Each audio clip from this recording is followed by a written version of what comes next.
Action star विजय थालापती याने आपल्या कामातही ॲक्शन दाखवायला सुरुवात केली आहे। विजय थालापतीच्या निर्णयामुळे त्याची सर्वत्र प्रशंसा होत आहे। विजय थालापती यांनी 10 मे रोजी मुख्यमंत्री पदाची शपथ घेतली।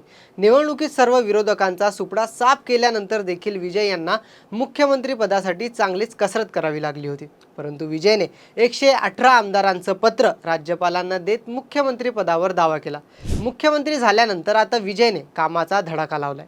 त्याने पहिल्याच आठवड्यात अनेक धडाडीचे निर्णय घेतले आहेत। यामध्ये तामिळनाडूतील जनतेला 200 युनिटपर्यंत मोफत वीज, राज्यात ड्रग्सच्या व्यापाराला रोखण्यासाठी ड्रग्स टास्क फोर्सची निर्मिती, तसेच राज्यातील महिलांच्या सुरक्षेचा विचार करत विशेष महिला सुरक्षा दलाची निर्मिती यांचा समावेश आहे। आता पुन्हा एकदा त्याने घेतलेल्या एका निर्णयामुळे तो चर्चेत आलाय। थालापती विजयने राज्यातील 710 किरकोळ मद्य विक्री केंद्र बंद करण्याचा धाडसी निर्णय घेतलाय।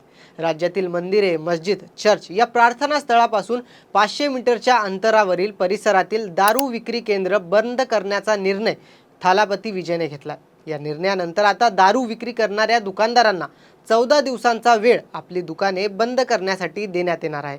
14 दिवसानंतर जरी दुकाने बंद केली नाही तर यावर कारवाई देखील होऊ शकते। थालापतीने घेतलेल्या निर्णयाने त्याचं राज्यभरातून कौतुक केलं जात आहे। परंतु या निर्णयामुळे कर वसुली कमी झाल्याने अतिरिक्त भार राज्यावर येईल अशी टीका देखील केली जात आहे। थालापतीच्या या निर्णयाबद्दल तुम्हाला काय वाटतं हे आम्हाला कमेंटमध्ये नक्की कळवा आणि व्हिडिओ आवडला असेल तर लाईक आणि शेअर करा।